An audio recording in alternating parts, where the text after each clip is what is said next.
I went to the local comic show, and of course, I picked up a stack of comic books. What did I get? Let's take a look. Up next on this video from Bronzeville Comics.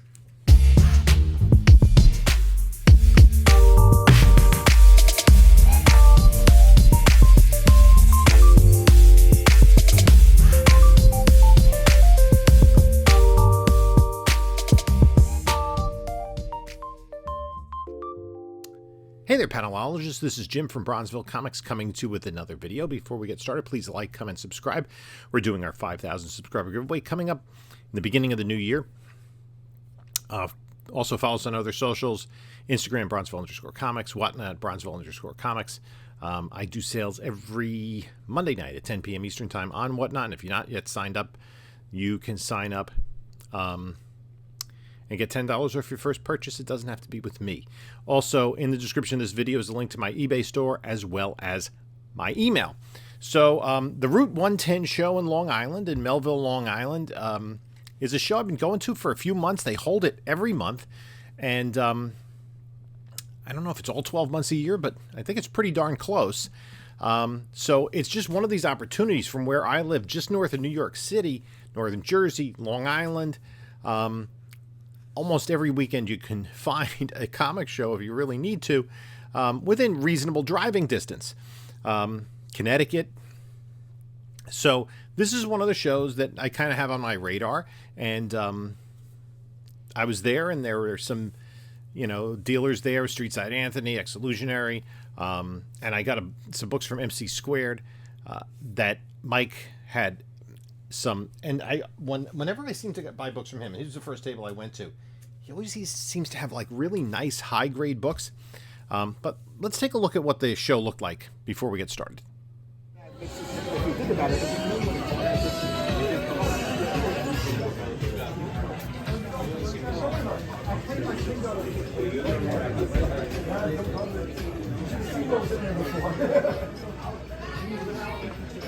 that's actually pretty nice.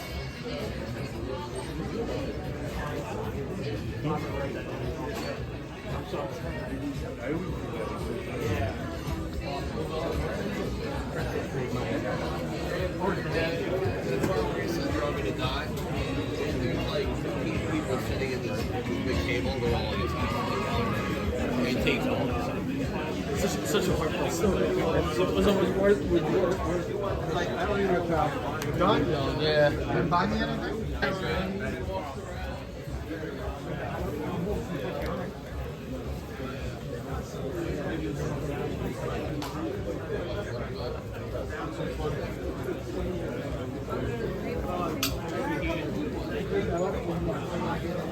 So you too? Jim.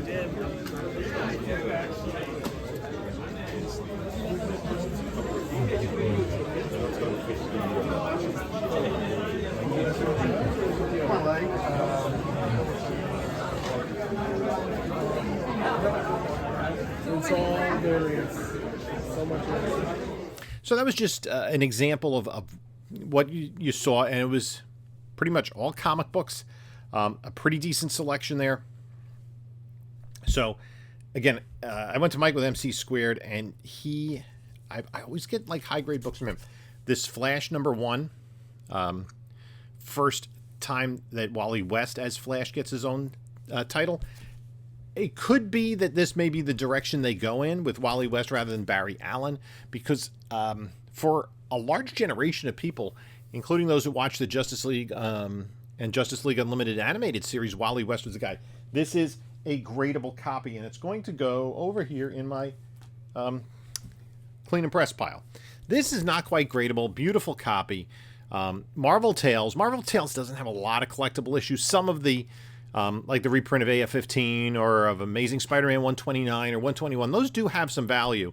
But the sleeper ones are these McFarlane covers, and this great McFarlane X-Men cover right at the end of the run. Not quite gradable. This is going to go... I've been picking this book up because it's pretty cheap, and it's the first appearance of Professor Pig. There was a Professor Pig used in Batman 666, where Damian Wayne is Batman. That's a key in and of itself. In this one, Dick Grayson is Batman. But there have been rumors Professor Pig Matt Reeves may use him. We shall see. That goes in the spec pile. This is a really clean copy. Just needs a press. There's one, I think, non-color breaking tick on it. It is a book that's been on the hot list. Justice League #1. I think I picked up a couple of copies of this in the last couple of weeks. This is the first appearance of Maxwell Lord. Sean Gunn has been announced to play Maxwell Lord in the DCU. But still, this has always been a little bit of a key. It's not a huge key. It did have a large print run, and it is 1987. But we're going to try to get that in a 9.8. This one, I'm not sure. I'm gonna clean press it. It's a really high grade book of a book.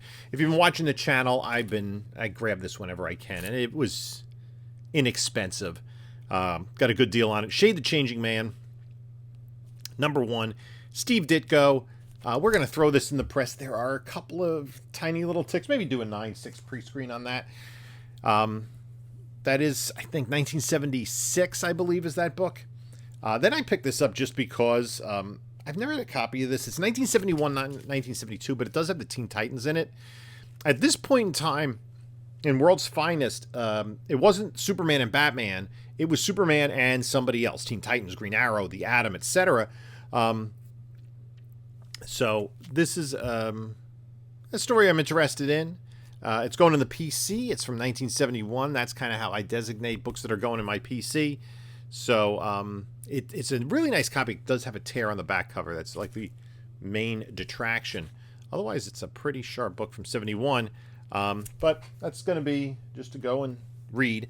And then this book is going to be cleaned and pressed. It's going to be in the 9s, I believe. It is All-Star Comics 69 with the Justice Society of America. And it's the first appearance of the Helena Wayne version of the Huntress. Rumors that Huntress movie, Korean-based. So it's not going to be Helena Wayne, but I want this book in high grade. I do have at least one more in my clean and press pile. So then I went and I was digging through some $5 bins, but it was a really, I think it was, basically it turned out to be when you bulked it out, it was $3.50 a book. And I just grabbed books because you needed to have multiples of 12. It was what, 12 for $40? Yeah. So I ended up getting 2 dozen books. Tomb of Dracula 46. That's a mid-grader. Lower grade Supernatural Thriller 7 with the Living Mummy. Those are going to go in the future Bronze Heart sale. Then I was picking up some ASMs from this vintage. $2.49 newsstand. A little earlier, $2.26 newsstand with a Black Cat appearance. Not that newsstands are that big a deal. This is probably 82-ish. Maybe 83. $2.50 newsstand. $2.49 newsstand. Just kind of round out the 2 dozen. This, I thought, is Submariner #6. It is a lower end of mid-grade, but it is the second appearance of, what's his name? Tiger Shark, right? Yeah. Just getting confused with the Aquaman, the DC villains, Tiger-related. And then another ASM book, 257. I picked this up, Silver Surfer #1, this one-shot that John Byrne did. And then a couple of Werewolf by Night 12 and 25. I mean, for $3.50 a piece, heck yeah. Power Pack #1 newsstand. That's going to be a spec book. Fantastic Four 23. The second appearance of Marvel Zombies. This does need a press. I'm going to just kind of put it to the side. It is kind of crinkled to the top. But this is Action Comics 521. I have been picking this book up for a few years. First appearance of the Vixen. It's not quite a gradable copy, but it is a nice spec book, so that's going to go in a clean and press pile. Demon Annual #2, first appearance of Hitman. X-Men #450. This is, I think, the first time Laura Kinney interacts with the X-Men. Fury of Firestorm number 24. First appearance of Blue Devil. He had one of those inserts, the 16-page inserts that you got. That's going in a spec pile. Same with this Power Pack number 1. This one's a direct edition. And I just like to denote where the book came from when I put it in a spec, so then when I go through it, I don't have to regrade them. I know that I've already graded this. I got this on this date. This Batman 489 newsstand, second appearance of Bane. I'm going to put this in spec with the Serpent Society potentially being in the Captain America Brave New World movie. This is the first appearance of the Serpent Society, Captain America 310. Then, for the price, I couldn't pass up this. This is a 73 book, not a 72, but House of Mystery, 20 center, number 220. This is Justice League Annual number 2. This is the beginning of Justice League Detroit. It's the first appearance of both Gypsy and Vibe. Vibe, of course, was a big character in the Flash TV series.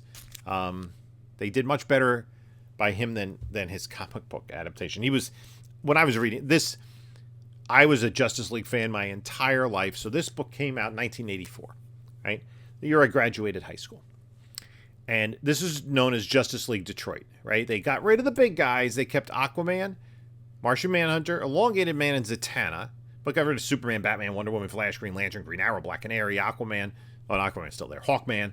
And then they added Vixen and Steel and introduced Gypsy and Vibe. I don't even know if you can say Gypsy anymore. It's not...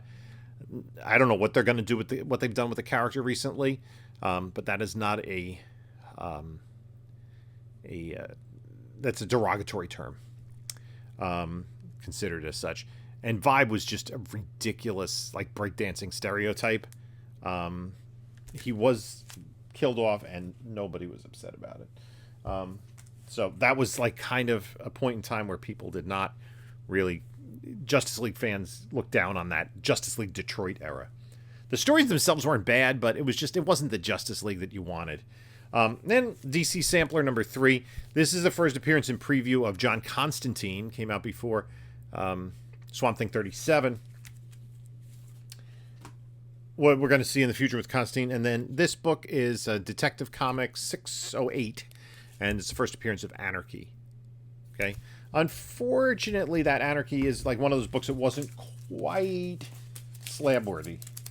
So, some of these, if they're not slab-worthy, we'll just kind of turn them around and resell them. The horror books, I'm going to do a future Bronze Horror Night.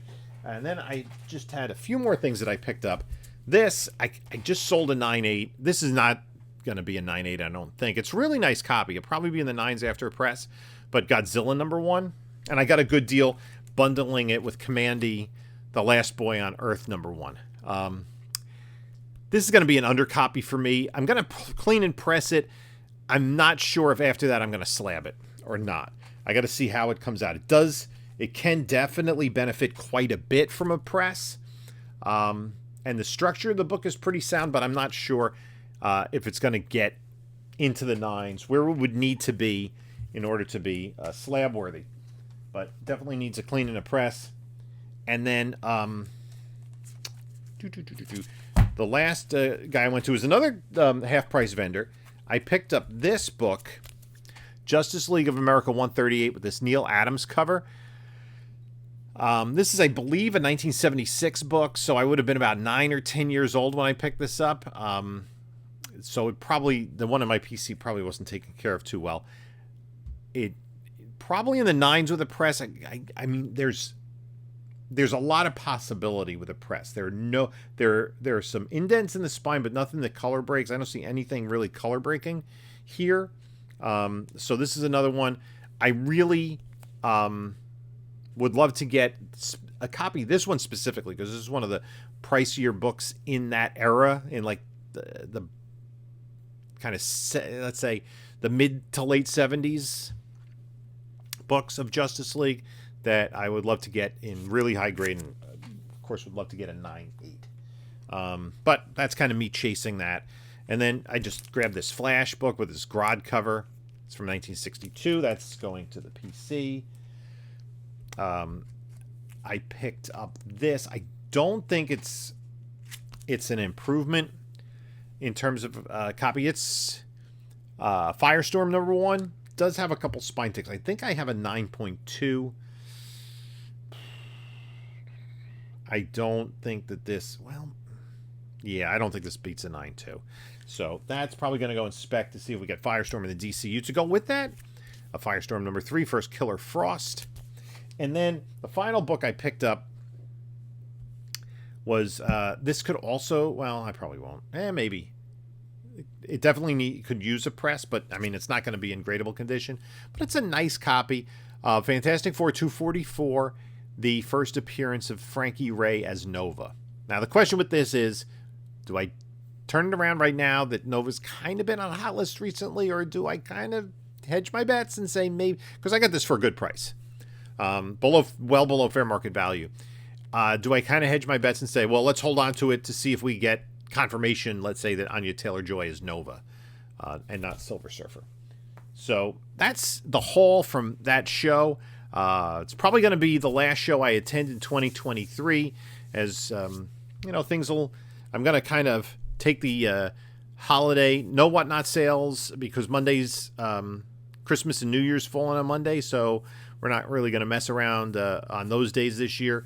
So I'm just going to take the time to kind of organize what I have behind me, and probably put some slabs on eBay and just get a lot of comics organized for future sales, and get some books cleaned and pressed and off to CGC, and maybe, crazy thought, maybe even read some comic books.